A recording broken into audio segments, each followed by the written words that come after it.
What kind of questions you want to answer during commercial due diligence? As we said, during the commercial due diligence, you want to answer two main questions. So first of all, does the target company have a winning business model or a constant competence to look for it? And the second is how much the business is worth. Those two main questions have to be answered, but most likely you also have to answer another supporting questions that will be a part of the whole picture for the potential buyer. So apart from how much the business is worth now, obviously taking into account future trends and the business model, he would for sure want to know how much it can grow in size and in profit. Especially if it's a private equity or strategic investors, those company, they want to at least 3x their money. So they want to have some room for growth. And the growth to happen, you also to some extent have to answer to that question in the commercial due diligence. They would also like to know what is the true competitive advantage of the business they are considering buying.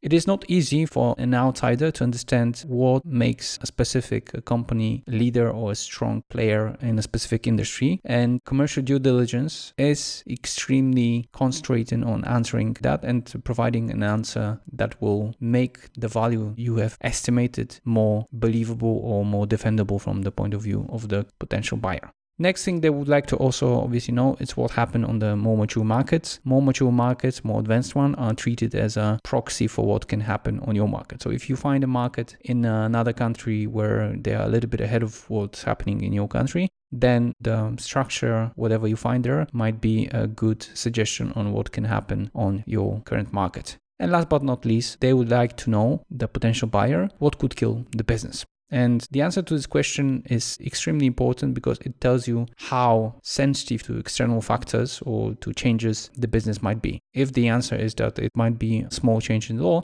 then you know that whatever you have estimated here is based just on goodwill of politicians. So it is not a good investment from the buyer point of view. If it's based on something that it's difficult to copy, then the business stands chance to grow in the future and defend their position. So this would be a set of the questions you would like to answer during the commercial due diligence.